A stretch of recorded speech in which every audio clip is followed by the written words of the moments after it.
The aging alchemist slowly decanted the product of months of preparation into a crystal vial. He reviewed his work mentally before he could bring himself to embrace fully a personal assessment of success. The materials had been right, he thought the texts had been fairly clear on that. The rest of the work had been based on hunches, half-guesses and outright gambles. Tonight he held it in his hand, the alchemist's dream elixir. He had spent 2 years researching this project before he had begun the work on a cold, rainy April morning. Then came the laborious process of amassing the equipment, an induction oven, a custom-made automated mortar, vacuum pumps, banks of polarized lights and a supply of argon gas. Gathering the materials for the elixir was simplicity itself by comparison. The first material necessary was an arsenopyrite ore, an iron ore containing arsenic and antimony. The second was a metal, iron. The third was an organic acid, tartaric acid. He had made educated guesses about the ratio at first, refining the procedure in the alchemist's version of the mathematical technique called the drunkard's walk. Hundreds of attempts had given him the right proportions, 95% ore, 1% iron, and 4% acid. The process itself was extremely complex, but not as complex as many modern industrial chemical processes. In the first stage, he had ground the ingredients in an agate mortar for 6 months. He had had problems locating an agate mortar, but had been unwilling to substitute a more readily available commercial mortar. It was possible that trace minerals from the sides of the mortar leached out during the grinding process and interacted with the mixture. True, he had automated the process, but he hadn't expected that automation would have any effect on the outcome, and apparently it hadn't. He had merely added a motor to perform what was essentially a mechanical process. The next step was begun by slowly heating the mixture in a high-frequency induction furnace while isolating the mixture from the crucible walls by magnetic induction and holding it at a constant temperature for 10 days. The mixture was then dissolved in sulfuric acid under polarized light before the last step. The final step in the process involved a remelting of the mixture while watching for what the ancient alchemists had called the sign of the heavens. This sign could come in 2 forms.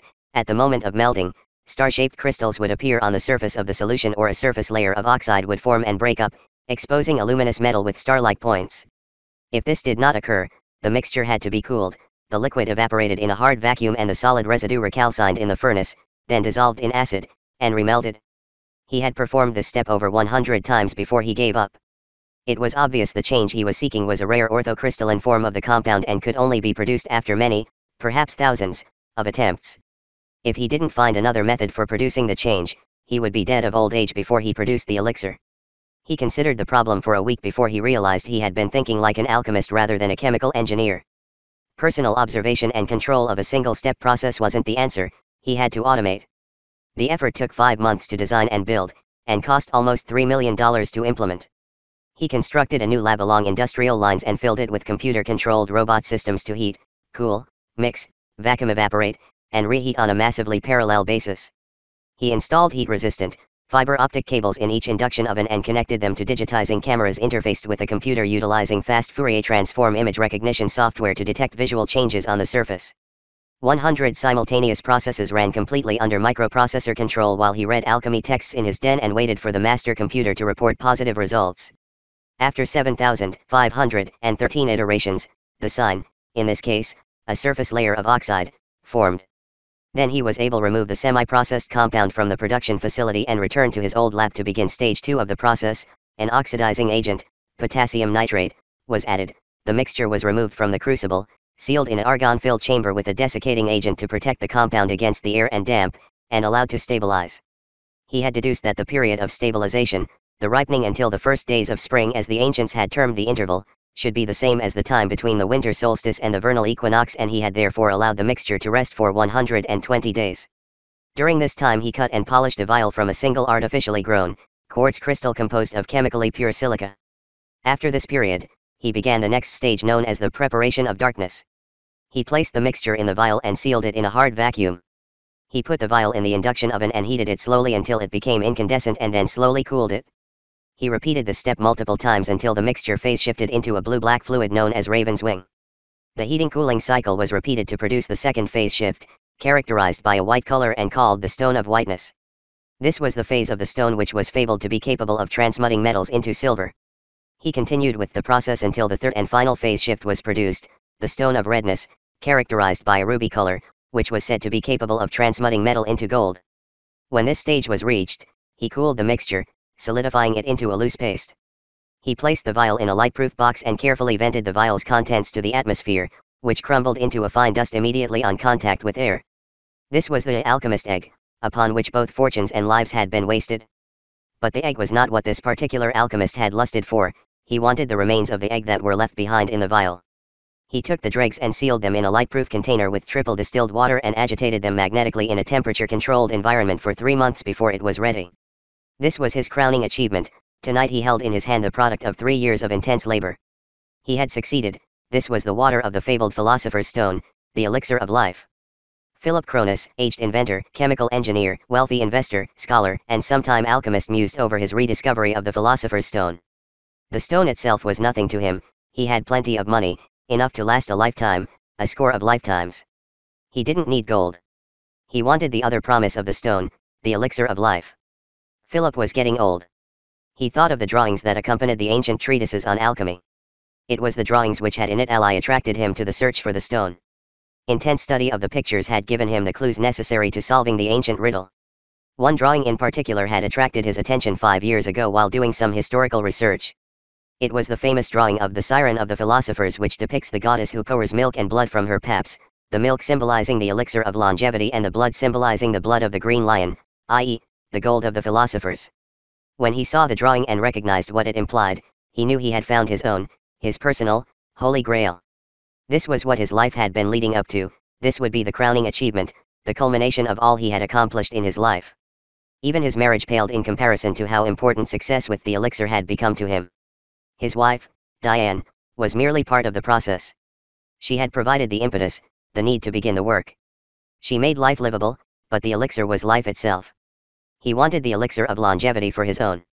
A picture titled El Azoth de Philosophes, or The Material of the Work, by Basile Valentin of Paris, drawn in 1659, gave him the first clue about which acid to use before the final step in stage 1. The drawing depicts a man carrying the universe with this explanatory inscription, Vistita interior terrae, rectificando in venis occultum lapidum, which translated as visit the inner parts of the earth, by rectification thou shalt find the occult stone. The first letters of the Latin encryption form the word vitrol. Vitrol was, of course, sulfuric acid. He had found the entire drawing in pyrational. On the lower left side, a triple face on the ground signified prudence or caution. On the lower right, a naked babe reading the alphabet indicated the work would be of infantine simplicity. Well, he thought to himself while looking at the finished product in the crystal vial, it wasn't exactly infantine simplicity, but it wasn't all that difficult. Merely expensive and time-consuming. I think it's time to go and tell Diane about my success. After this, I'm never doing any research again. I've contributed enough to better people's lives in the world.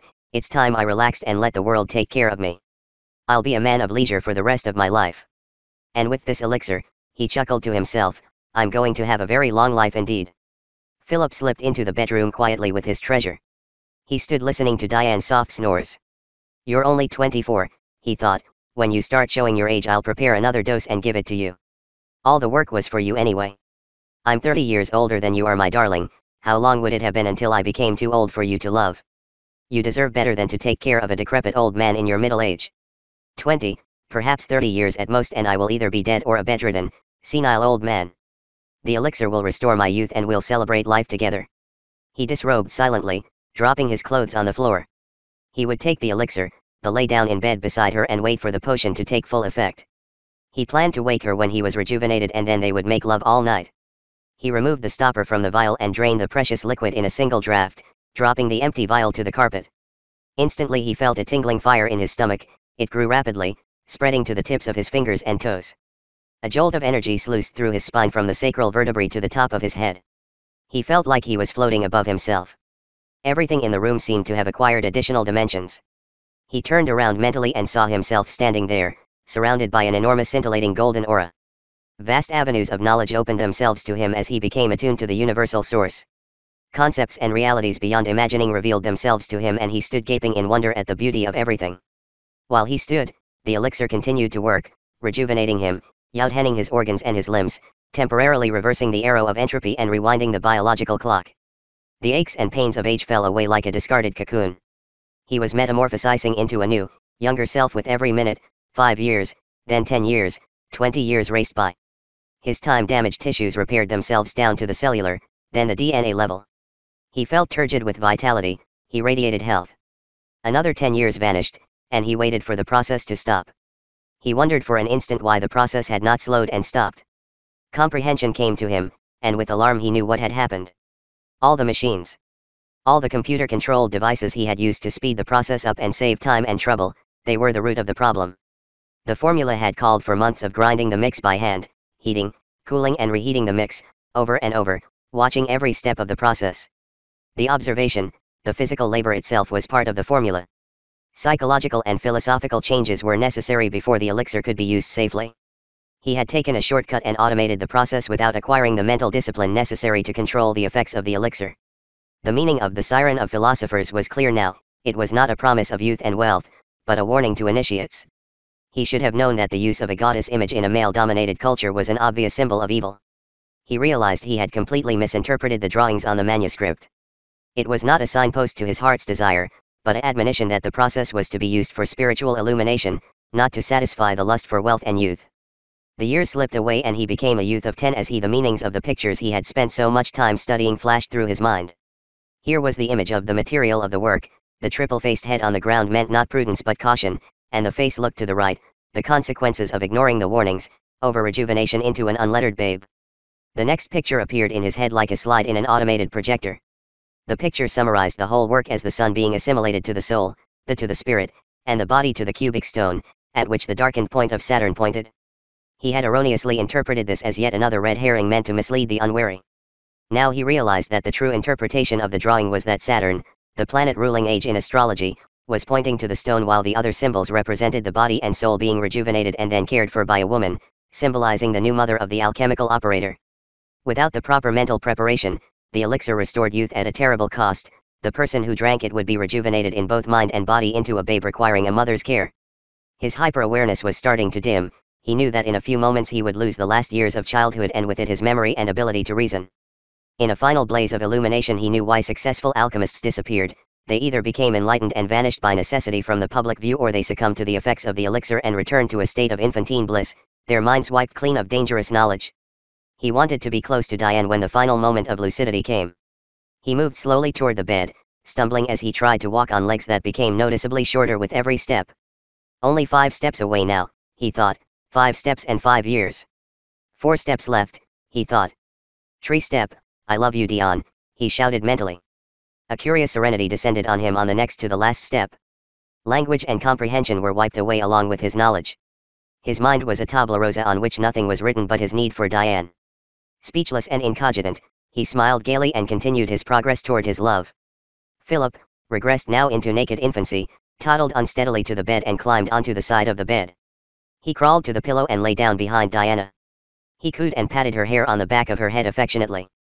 Diane smiled sleepily and reached behind her with her hand expecting to feel her husband. She touched him on the shoulder, then groped further and felt a small, smooth, baby bottom. Her eyes opened wide and she awoke completely. Diane turned to see who was on the bed with her and came face to face with Philip. She picked him up between her hands and stood him on his feet, and glancing at his discarded clothes and empty vial on the floor. A look of horror arose on her face as she looked into the baby's face and saw an infant Philip. She realized instantly that her husband had transmogrified himself into a baby. Diane sat up, still clutching Philip in her hands and said, "Philip, oh my darling. Speak to me. Say something. Oh my darling." She hugged him to her chest and stroked the back of his head and shoulders. He babbled in delight and tugged on the front of her nightgown. She pulled him back from her and looked into his face. "Are you trying to speak to me? Please Philip, speak to me." He smiled engagingly and brushed her hair with his fingers. "Oh my poor husband, what's happened to you?" she said with a rising note of distress in her voice. His leg muscles had become too young and undeveloped to bear his weight for long and he collapsed suddenly on the bed, grinning childishly up at her. He espied the fingers of his left hand and brought them close to his face and looked at them minutely, then thoughtlessly put his thumb in his mouth and began sucking it. He was the picture of a dulcetly charming, cheerful infant. "Can't you talk? You're acting like a silly, thumb-sucking baby. If this is one of your practical jokes, I'm going to be furious with you." She laid him down on the bed and examined his body for any deformity or injury, finding only the unremarkable body of a perfectly healthy baby boy. He laid happily on the bed, watching Diane's movements and sucking his thumb. Tears welled up in her eyes as Diane lay down beside him and said, "This isn't a joke, is it? You were trying to become young again, and the experiment went wrong, didn't it? You did this to yourself just to try and please me." You shouldn't have tried to make yourself younger for me, I loved you just the way you were. Oh my poor Philip. He gurgled happily, blew bubbles, then grinned an endearing toothless smile and started to pee. Diane looked down and saw the puddle growing on the bed beneath him. Oh Philip, now look at what you've done, she said in dismay. He smiled sweetly at Diane, completely oblivious of what had happened. Diane got out of bed, picked him up and carried him to the bathroom. She laid him down on his back on the floor and left him momentarily while she rummaged through the vanity drawer for some safety pins, then went to the linen closet and took out a small white hand towel. She returned and knelt on the floor beside him. Poor dear, he can't even tell when he's peeing, she said to herself as she picked up his feet and put the towel beneath his bottom. Philip enjoyed Diane's attentions and kicked his legs with a pleased chuckle. That's enough, Philip. I can't diaper you if you're squirming around. Do you hear me? Be still, she commanded. My darling, you're not potty trained anymore, I'll have to keep you in diapers until whatever you've done to yourself wears off, she told him firmly. She pulled the towel up between his legs, pulled it over his stomach and pinned it snugly to the other end of the towel to make a diaper. She picked him up, carried him into the bedroom and laid him on the bed while she blotted the puddle on the bed with the towel. When she was finished, she picked him up, carried him to the love seat and sat with him in her lap. She looked down at him tenderly as he gazed up into her eyes in adoration. She smiled at his expression, whatever he had is gone. My poor baby, she said in shock. My poor brilliant Philip, look at you. You don't even understand what I'm saying. All the things I admired in you are all gone, your education, your experience, your intelligence. There's nothing left of you but a drooling, senseless infant, she sobbed. He sensed that something was wrong and started to whimper. Diane snuggled him protectively against her and comforted him saying soothingly, shhhhhhh, there, Philip. I'm right here. Don't worry, I'll take care of you. Don't cry baby, it'll be okay. She rocked him silently, tears streaming down her face. He quieted and lay his head serenely against her breast. Men need women to take care of them their entire lives. They need wives when they're grown and mommies when they're small. He's reliving his diaper days. He doesn't need a wife anymore, she thought mournfully. He snuggled his head closer to her, seeking the warmth and protection of her bosom. She looked down at him and sighed at the sight of him in his makeshift diaper. Diane cuddled him closer, her maternal instincts stirred in spite of herself. He's so helpless, she whispered with a sad poignancy. A fey expression lit her face and she talked to herself in a tragic prattle as if she was explaining it to a small child. Philip's only a little baby now. He'll have to be fed, diapered, bathed, and looked after. He needs his mommy. Babies need mommies to love and care for them. But his mommy died years and years ago, poor baby. She brightened and looked down at him thoughtfully. Even if he doesn't need a wife, he still needs someone to take care of him. He needs to be nurtured and cherished like any other baby. I'm the only person in the world he loves and trusts. He needs me. He's still mine even if he's only a baby. I guess I'm his mommy now, she thought. Would you like me to be your mommy, honey? Do you want to be Diane's little baby? Philip bubbled with glee as he reached up and plucked at her breast. Philip likes that idea, doesn't he? Diane will be the mommy and Philip will be her baby boy.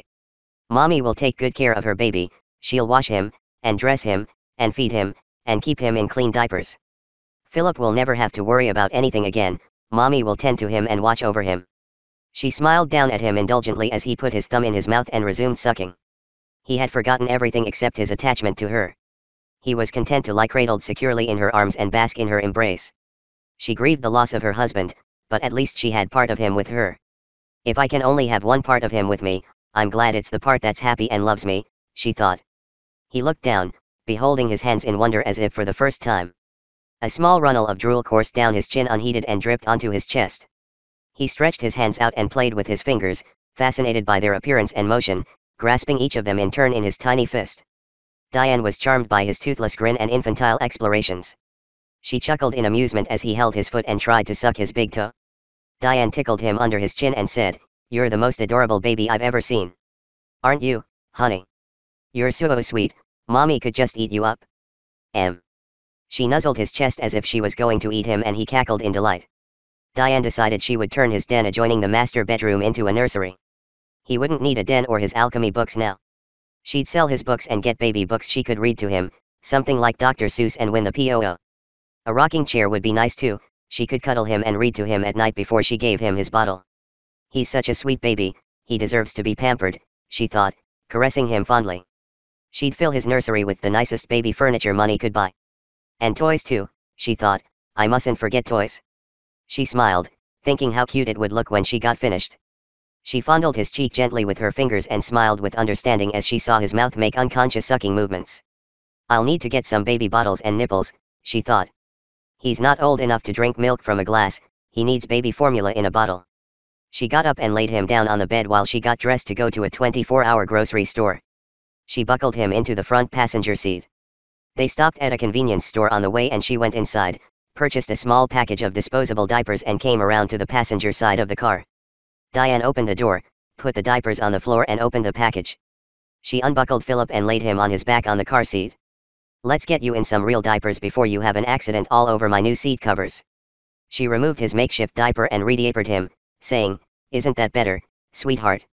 Is baby comfy in his diaper? He gurgled gaily and she sat him up and buckled him in the seat. Mom is going to get you a baby seat tomorrow, honey. You'll be a lot more comfortable in a seat that's made for babies. She closed the door and got in the driver's seat. They continued to the store where she bought the diapers, baby food, bottles and formula that were on her list. He chortled and blathered while sitting in the baby seat of the grocery cart, delighted by the pretty colors and shapes of the baby goods hanging on the racks. Philip pointed to the opposite aisle and she saw that they sold baby t-shirts and feeding bibs, as well as pacifiers, feeding plates, and spoons and changing supplies. She put several t-shirts and feeding sets in the cart. She also stocked up on diaper changing supplies. By the time she had finished in the baby aisles, the cart was 2/3 full. She finished buying the rest of the food on her grocery list and checked out at a stand with a young male checker. She didn't want to answer questions about why she was buying a full basket of baby items, and an 18-year-old boy would be too inexperienced to think that it was an unusual purchase. Diane loaded the groceries into the car and took him out of the cart and buckled him into the front seat. She looked through a bag and opened a package with a pacifier, then put the pacifier in his mouth to keep him occupied on the way home. She drove home and took in the groceries, then returned to the car and got Philip. I'm absolutely got to buy a playpen tomorrow, she told herself. I can't continue to leave him in the car while I unload groceries. She sat him on the floor while she put the groceries away, then picked him up and went to the stove.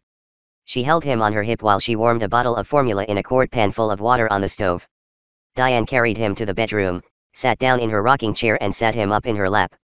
She offered him the bottle of formula, which he grabbed eagerly from her hand. He surrounded the nipple with his mouth and suckled hungrily. Diane smiled at his behavior with maternal patience and understanding. She was pleased by his healthy appetite. She held the bottle for him while he nursed and then burped him when he had finished half of the bottle. They sat and rocked for hours, the mother and her baby, delighting in each other's company and affections. Later, as she drifted off to sleep with her infant son Philip cuddled at her side, she had realized that she hadn't loved her husband half as much as she loved her sweet little baby boy.